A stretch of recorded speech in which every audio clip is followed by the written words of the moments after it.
너 아까 그 수고이네. 폭격의 산산조각이. 대한독립 만세! 대한독립 만세! 비극적인 운명이 찾아오는데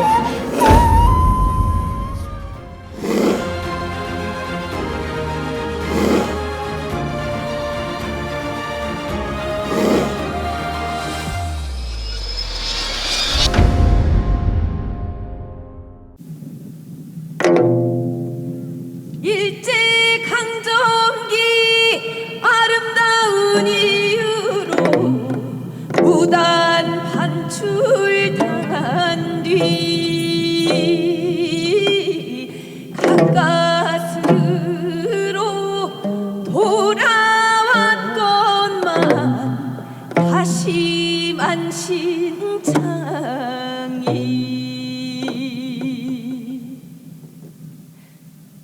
역사의 모진 풍파에 휩쓸려 무려 100여 년의 긴긴 세월 동안 떠돌이 생활을 해야 했던 비운의 주인공 국보 101호 원주 법천사지 지광국사탑이 품은 슬프고도 아름다운 이야기 속으로 지금 떠나보세! 안녕하세요, 조윤구입니다. 법천사지에서 함께하는 역사 해설 토크쇼 지강 국사탑의 이야기를 들으면서 그 속에 담긴 의미를 찾아보는 시간을 오늘 마련했습니다.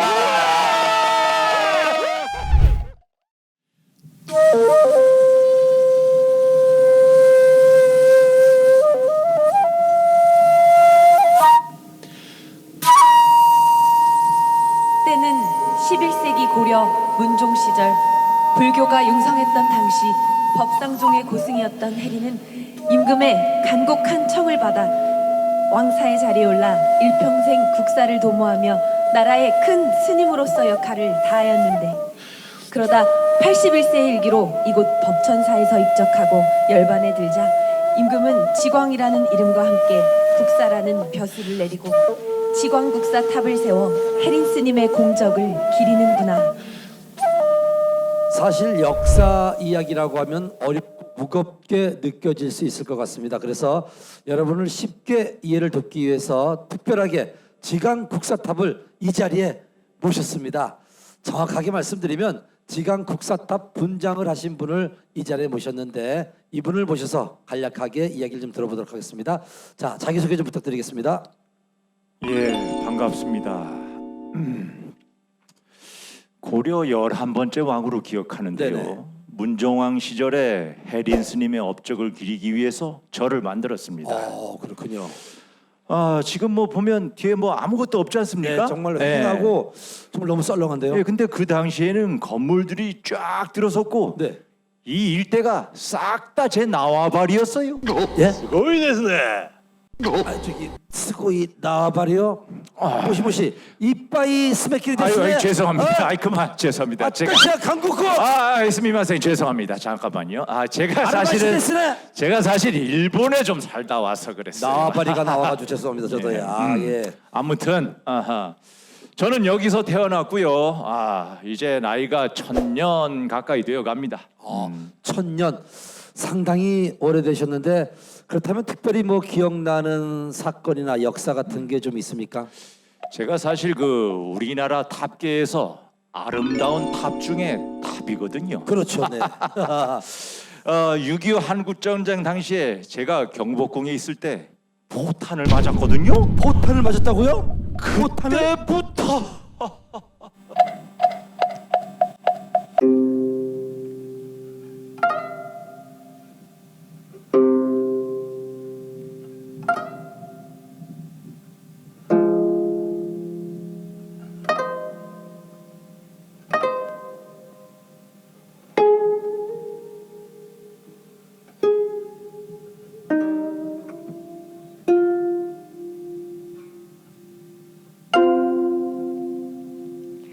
세상사 재행무상이라 했던가 영원할 줄 알았던 고려의 불교 문화는 조선이 개국해 숭유 억불 정책을 시행하면서 점차 쇠퇴의 길로 들어섰고 한때 화려한 위용을 자랑하던 원주 법천사는 1592년 임진왜란으로 전소돼 폐사지로 남게 되는데, 이후 덩그러니 승탑과 탑비, 당간지주 등 석조물만이 400여 년이 넘는 긴 시간 동안 황망하게 절터를 지켜왔고, 그러다 1911년 지광국사탑은 비극적인 운명이 찾아오는데,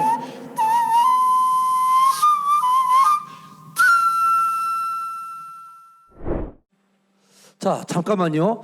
지금 진도가 좀 너무 빠른 것 같아서 몇 가지 짚고 넘어가야 될 것 같은데, 지광국사탑님, 그러니까 그 불교가 조선에 접어들면서 세택에 들어섰고 임진왜란 때 법천사가 완전히 불타버렸다는 겁니까?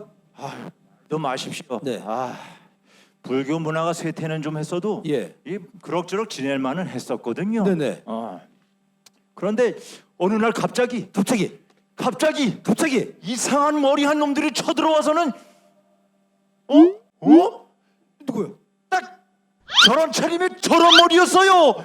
저놈이에요? 예, 때려넣어요. 야, 정말 저놈 좀 마음 같아서 그냥 머리털을 다 뽑아버리고 싶지만 그래도 지금도 막 분하고 억울하시군요. 그래도 탑비는 살아남아서 정말 다행입니다. 수백 년을 함께했던 수많은 것들이 다 불타버리고 그 황망한 세월을 폐사지에서 남아서 혼자 보내야 하는 그 마음, 상상은 가십니까? 상상이 안 됩니다, 정말. 쑥뒷 머리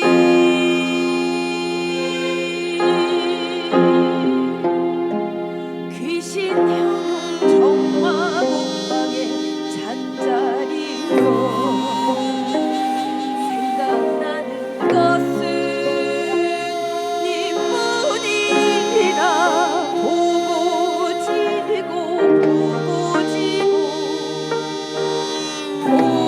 지고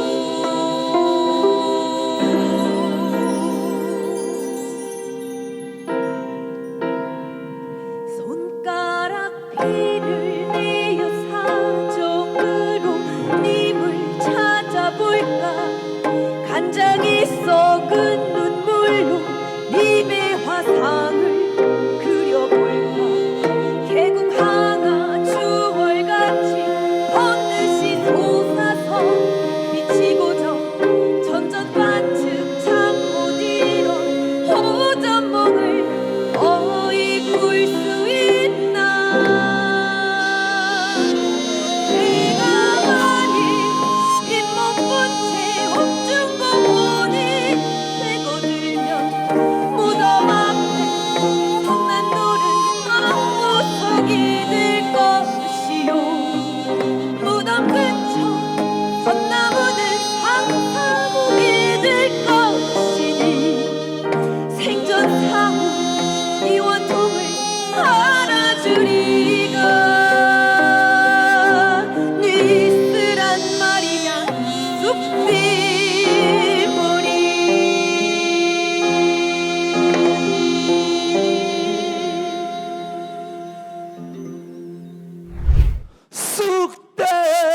쑥대머리. 정말 그때 그 심정이 그대로 느껴지고 마음이 아프네요. 그런데 그 이후에 또 다른 비극이 찾아왔다고 하셨는데, 아니 지광국사탑 어디 가셨나? 아니 지광국사탑님.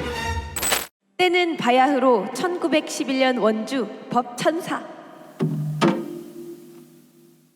조선의 석탑 스고이. 일본에선 흉내도 못 낼 예술품이로군. 마음에 드십니까? 그렇다면 마음껏 가져가십시오. 탑비는 무거우니 일단 탑만 가져가겠다. 가자. 너 낯이 익다.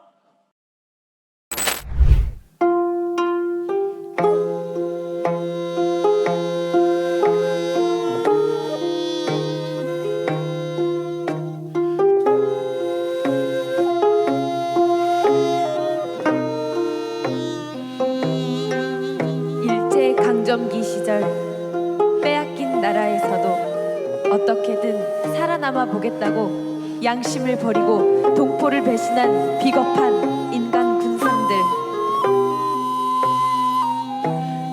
때문에 지광국사탑은 일본 도굴꾼을 거쳐 장무라비의 손에 들어가 서울 명동 무라카미 병원에 전시되는 치욕을 겪게 되는데,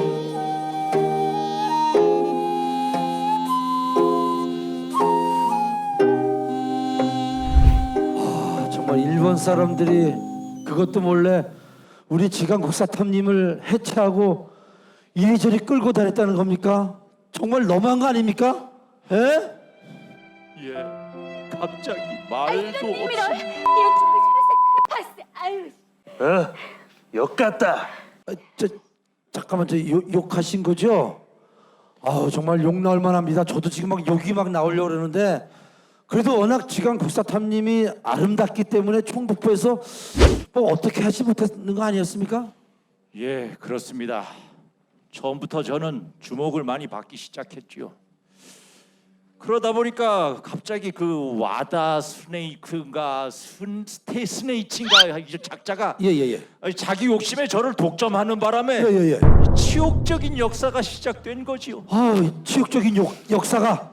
예, 어떻게? 법천사지를 떠나서 조선 땅에라도 있으면 살겠습니다만 예예. 바다 건너서는 살아도 사는 게 아니었습니다. 아, 저기 다시 한번 더 해주세요. 진짜 내가 화가 나서. 씨부랄 거지. 이 저런 씨부름 새끼. 아유. 그냥 욕 잘한다 진짜. 아유, 그냥 속이 다 시원하네. 속이 다 시원해 그냥.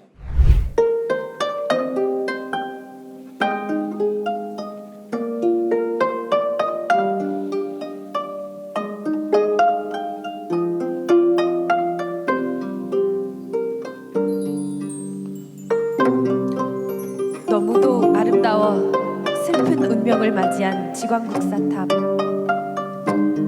그릇된 탐욕에 휩싸여 가정집 정원 관상용으로 자리하게 되는데, 끝끝내 1912년 여름 현해탄을 건너게 되면서 고향을 떠나고, 일본 오사카 남작 헤이타로가 골동품 수집가였던 부친이 사망하자 아버지의 넋을 위로하고자 조선에서 탑을 사들여 일본으로 불법 반출. 당시 일본 장례 문화였던 에마 풍습에 따라 석탑 아랫돌에 붉은 말을 그려놓고 묘지에 넉하니 세워뒀으니, 나라 잃은 서름이 이토록 쓰단 말인가.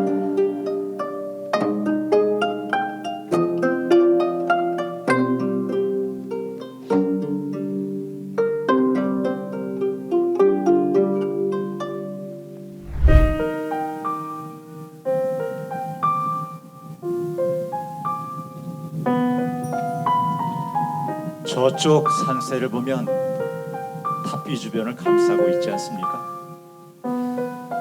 저 동산이 바람을 막아주면서 사계절을 보살펴주곤 했지요.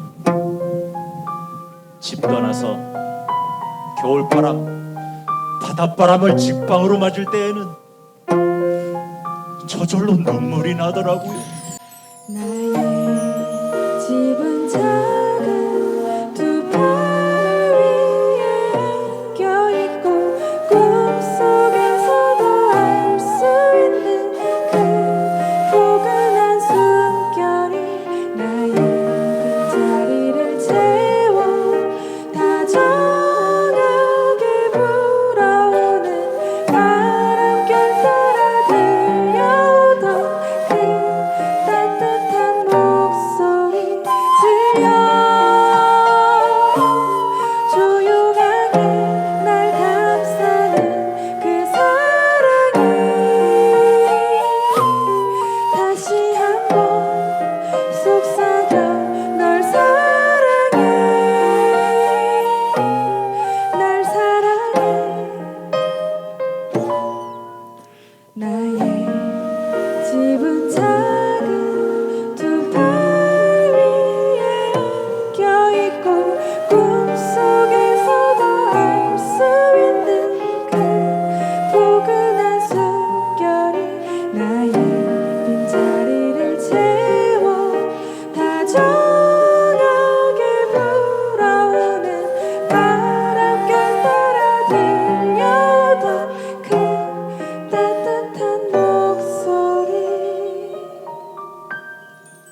지광국사탑은 일제총독 데라우치에 의해 가까스로 고국으로 돌아와 경복궁에 안착하긴 했으나 그 역시 마냥 반가운 일만은 아니었으니 1915년 일제가 조선 식민통치 정당성을 과시하기 위해 펼친 백남회 조선물산 공진회의 선전도구로 지광국사탑을 이용하는데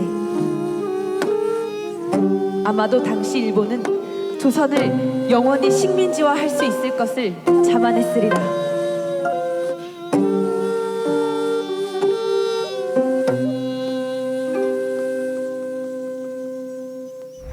자, 이렇게 쭉 들어보니까 일본에서도 탑의 가치를 굉장히 높게 평가했던 것 같은데 옮겨 다니시면서 그쪽의 대우는 괜찮았습니까? 뭐 대접이고 뭐고 일단 말도 못 알아듣겠고요. 예. 뭐 개인 정원에 갖다 놓질 않나 묘지 앞에 갖다 놓질 않나. 아, 입적하신 해린 스님께서 이걸 아시면 어찌 생각하실지. 그래도 한국으로 돌아온 게 참 다행인데, 근데 저는 개인적으로 궁금한 게 왜 법천사로 안 오시고 경복궁으로 가셨습니까? 글쎄요, 뭐 그게 뭐 보시다시피 이렇게 허허벌판에 두면 관리의 문제도 있을 거고 뭐 다시 도굴꾼의 손에 들어갈 위험도 있고 하니 그런 결정을 내린 것이겠지요. 나라를 잃고 우리 문화를 유린당하면서도 태평성대에 염원이 담긴 지강국사탑 많은 순환을 겪게 되었는데 그래도 우리가 어떤 민족입니까? 우리는 한국 독립군 조국을 찾는 용사로다.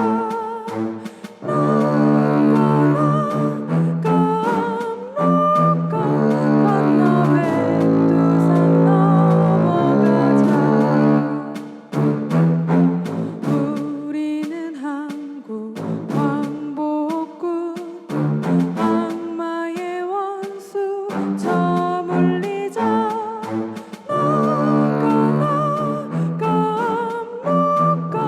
건너 백두산 넘어가자. 우리는 한국 독립군 조국을 찾는 용사로다.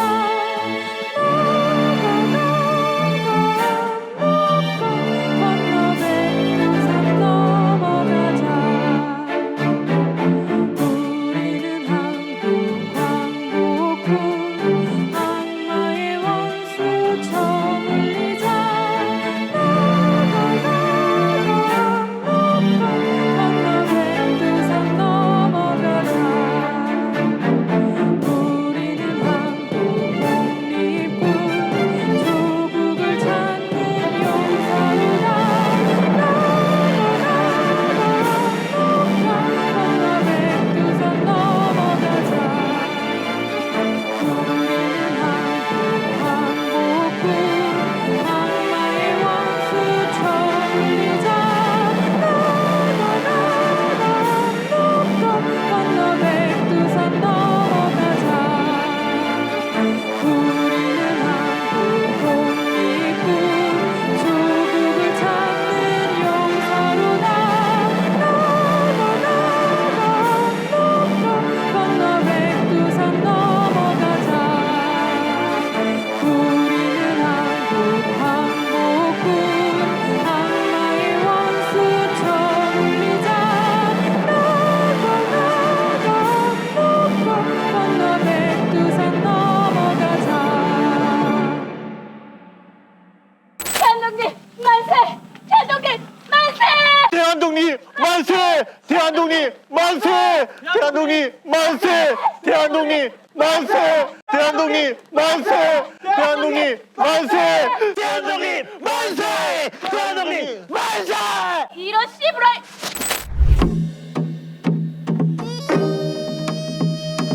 김인년 3월 1일 조국 독립의 열망을 담은 민족의 외침은 국내를 넘어 전 세계에 울려 퍼져 일제에 대항한 의거 활동, 독립운동으로 이어졌고 마침내 1945년 8월 15일 대한민국 광복이 찾아왔으니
되찾기 위해서 목숨을 걸고 싸워준 우리의 독립군과 선조들이 있었기에 지금 대한민국이 세계 정상들과 어깨를 나란히 하고 있는 거라고 생각을 합니다. 그럼 독립 이후에 이곳 법천사지로 돌아오셨나요? 그랬으면 얼마나 좋았겠습니까? 아니 또 왜요? 뭐가 이렇게 정말 순환을 많이 겪었어요?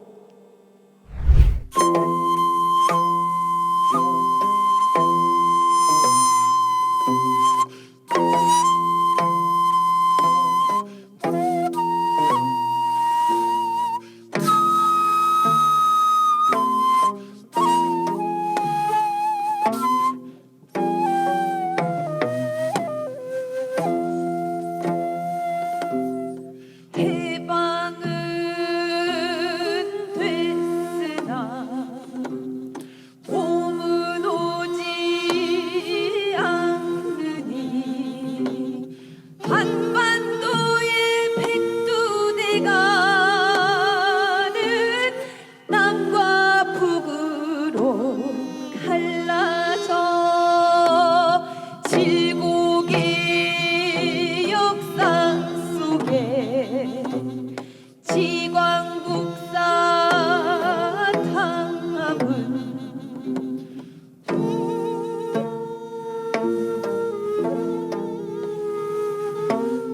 끝내 제자리로 돌아가지 못하고 경복궁 경회루 동편숲에 초라히 자리하게 되는데 날짜도 잊을 수가 없습니다.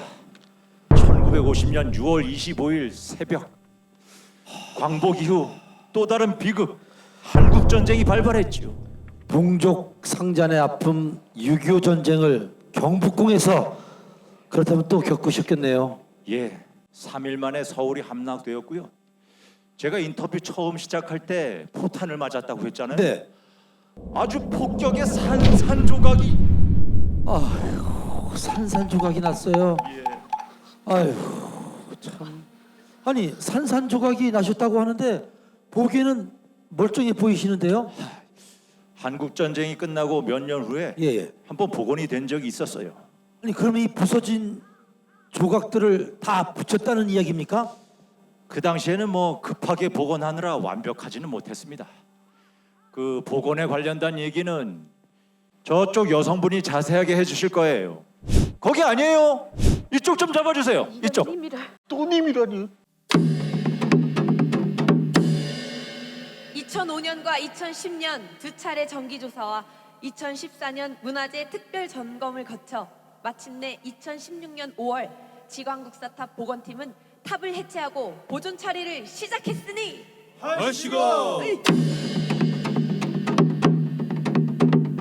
파손된 석재와 같은 것을 찾기 위해 발품을 팔고 깨진 석탑을 재조합하고 탑의 조각과 문양을 되살리기 위해 고민을 하고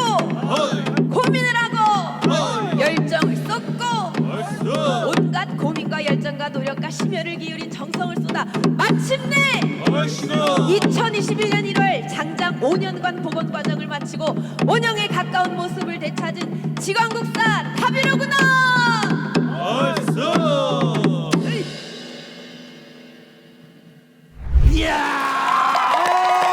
정말 자랑스럽습니다. 대단합니다.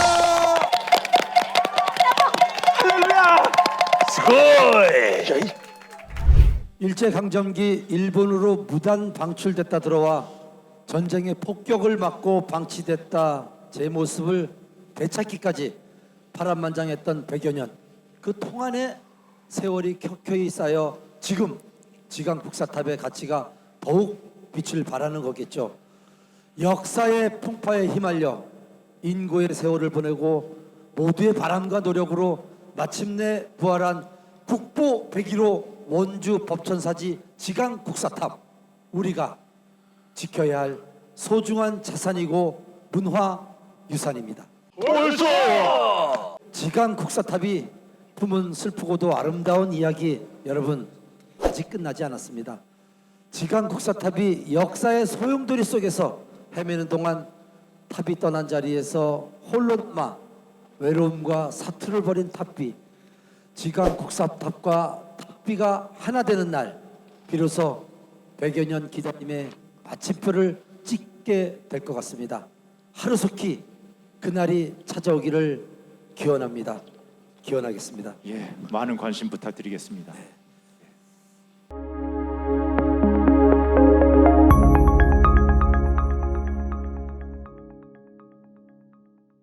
자, 안녕하세요. 이인희 소설가님. 예. 12년 전부터 이곳 그 원주시 부른면에서 터를 잡고 집필 활동을 하고 계신데 특별히 뭐 이곳에 이렇게 집필한 이유가 있습니까?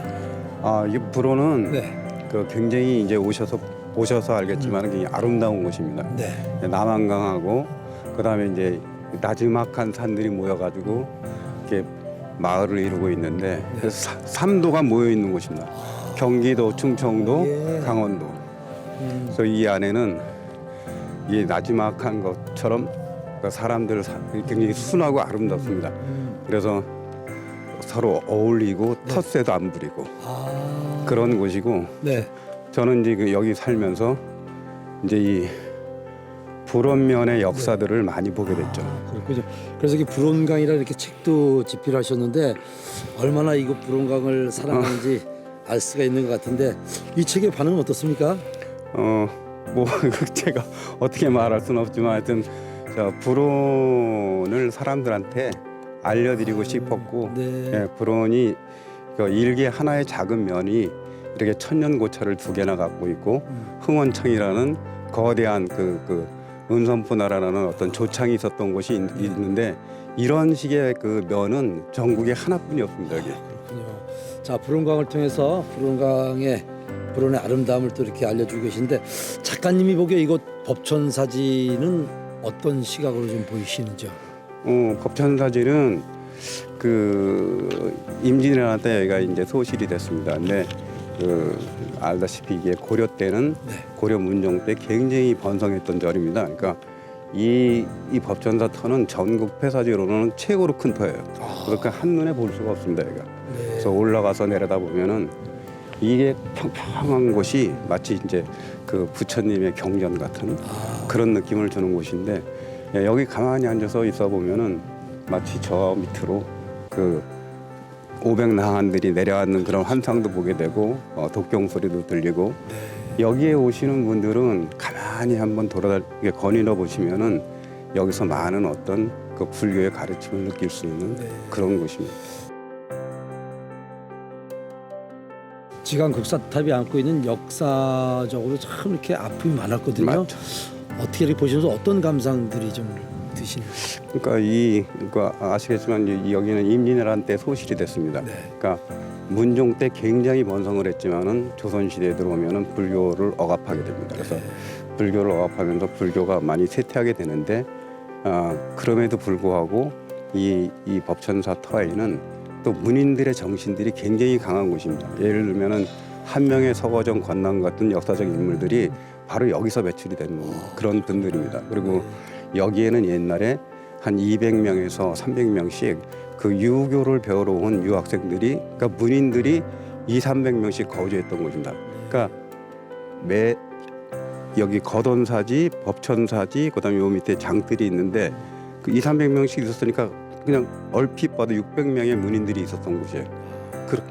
그렇게 보면은 조선 시대에는 여기가 문인들의 어떤 정신의 중심이 아니었겠나 이렇게 보고 있습니다. 자, 우리 작가님께서는 불온예술위원회를 이끌고 계신데 지강 국사탑이 이곳 지역 발전에 어느 정도 기여할 거라고 생각하십니까?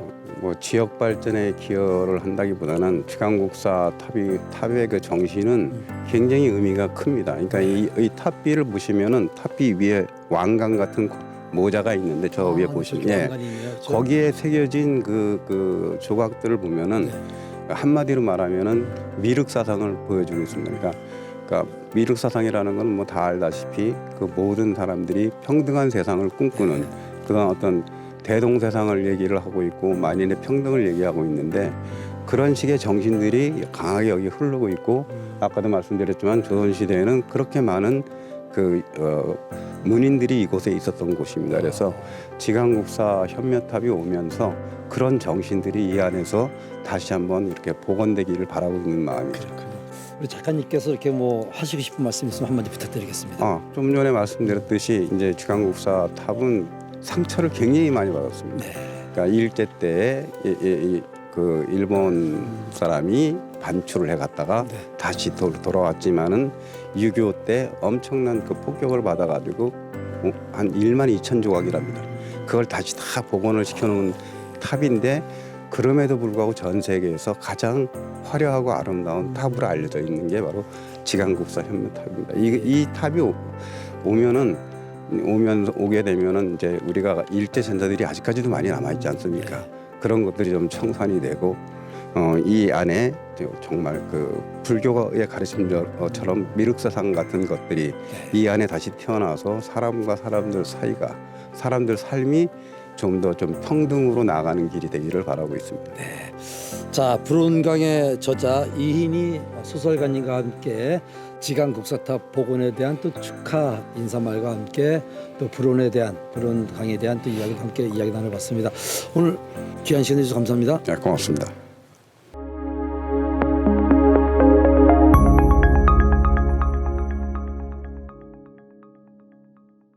자, 지강국사탑 앞에서 함께 이야기 나눌 분 홍성익 교수님이십니다. 안녕하세요. 안녕하세요. 교수님, 그 원주에는 그 3대 폐사지가 있어요. 법천사지, 거돈사지, 흥법사지가 있는데 사실 이곳 원주는 고려 때 불교 문화가 융성을 하는 어떤 발판이 되는데 어떻습니까? 고려 문화가 융성했던 그 도시가 왜 원주가 됐을 거라고 생각합니까? 아마 그거는 후삼국이 분열되면서 양길의 군사를 바탕으로 했던 그 궁예와 그리고 앞에서 보이는 산에 이제 견원산성도 있고 문막 가운데 건등산, 왕건이 올라왔던 건등산도 있고 그래서 그 궁예가 그 원주를 중심으로 해서 강릉까지 가서 철원의 후삼국을 건국하는 태복국을 건국하는 그런 시발점이 원주였기 때문에 아마 그랬고 여기가 이제 거돈사나 여기 흥법사, 법천사 이 3개 사찰이 아마도 이 원주 권역에 있는 아마 이 곡창지대를 중심으로 하지 않았을까 그런 생각을 합니다. 정말 원주 시민들에게는 또 자랑이고 또 대한민국의 소중한 보물인데 지강국사탑의 어떤 역사에 대해서 좀 오늘 좀 이야기 좀 해주시기 바랍니다. 우선 이제 그 우리가 보통 일반적으로 알기를 스님들은 그 화장 다비를 하신다고 그렇게 알잖아요. 근데 실제 이제 그 스님 고려 신라 말의 스님들은 화장을 하지 않고 매장을 했어요. 그러다가 이제 그 흥령선원의 징여절정 스님만 화장을 하시는데 고려 시대까지 다 매장을 하다가 이 법천사 지강국사 때 와서 화장을 시작을 해요. 그래서 기존의 스님들은 다 매장을 했다가 이 스님 때 와서 화장을 하면서 이제 탑이 이제 고려시대 때 이렇게 크게 이제 만들어지게 된 계기가 되지 않았는가 그렇게 생각을 합니다. 그리고 그 양식 또한 이제 팔각 원당형 부도에서 근데 이 부도에서 와서 이제 사각형으로 사각 방형 탑으로 이제 만들어지게 되는 그런 기원이 되기도 합니다. 그러니까 그 스님의 어떤 그 업적을 기리기 위해서 또 만들어진 탑이라고도 볼 수 있네요, 그렇죠? 그렇죠. 예. 자, 그렇다면 그 지강국사 탑이 그 고려 숭탑 중에서 가장 아름다운 탑이라고 이렇게 알려져 있는데 어떻습니까? 그 예술적 가치를 좀 소개해 주신다면요. 그러니까 고려 신라 시대 부도들은 팔각 부도 형태로서 가옥의 형태인데 이 고려 시대 와서는 이제 사각 방형의 석탑 부도로 바뀌고 그 문양의 종류도 신라 시대의 부도에서는 그 가릉빙가라든가 어떤 그 불교적인 색채가 강했지만 지광석 현묘탑에 와서는 일반인들의 어떤 그런 그 모습도 나타나는 다양성이 나타나고 그리고 이제 그 문양의 조식도 아주 현란스러울 정도로 그리고 그 부도 비에서도 양쪽에 그 용문양이 생기다든가 해서 신라 시대와는 다른 아주 그런 독특한 양상들이 이제 만들어지게 됩니다. 우리 홍성익 교수님께서 말씀하신 것을 좀 생각하면서 지강국사탑을 이렇게 살펴본다면은 그 가치가 그 아름다움이 더 이렇게 자세히 느껴질 수 있겠네요. 그렇죠. 지금 고려시대 부도탑에서는 기념비적인 부도이고 그리고 이 이후에도 현묘탑과 같은 사례로 만들어지는 탑이 없기 때문에 거의 최고봉이라고 할 수 있겠죠. 아, 최고입니다. 이 지광국사탑을 어떻게 활용을 하면 될까요? 제가 여기를 2001년도부터 2003년도까지 발굴을 했습니다.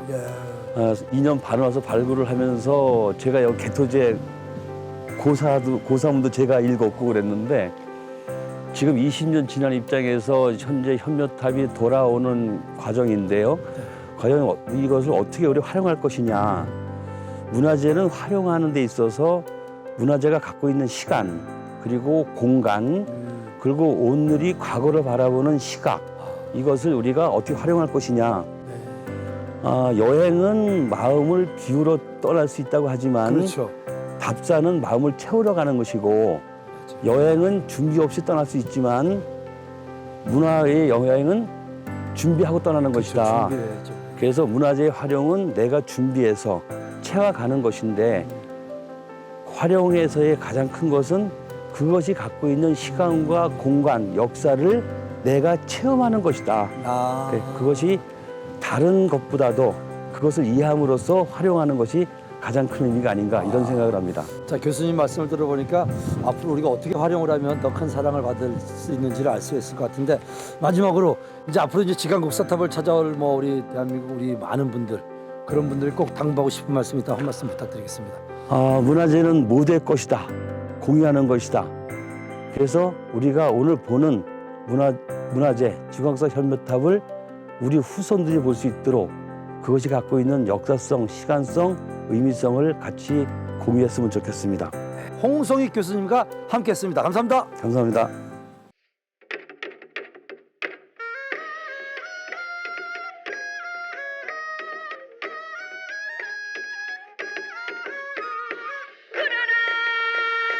태연의 바람이 분다 낳고 자란 이 땅 위에 역사의 깃발을 휘날리자 불어라 태연의 바람이 분다 흥에 겨워 얼쑤 이때다 마음껏 춤을 추자 거기야 이찬 태연의 바람이 분다 거기야 이찬 태평양물 등에 지고 거기야 이찬 태연의 바람이 분다 거기야 이찬 바람이 분다 돛을 펴라 어기야 이차 태안의 바람이 분다 어기야 이차 태평양물 등에 지고 어기야 이차 태안의 바람이 분다 어기야 이차 태안의 바람이 불어온다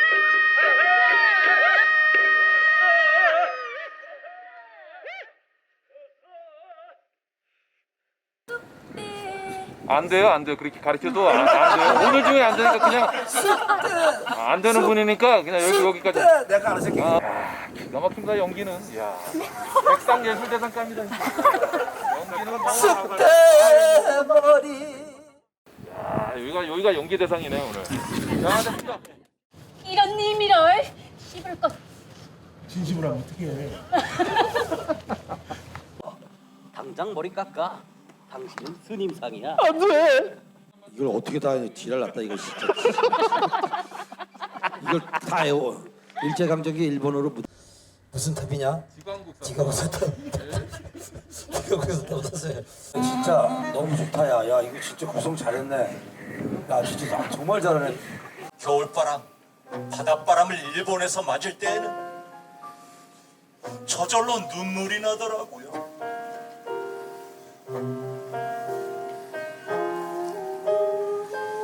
죄송합니다 이걸 어떻게 다시 해? 이것도 어떻게 하라고 너 진짜. 야 이거 지금 벌써 이제 통과해가지고 지금 한숨 났는데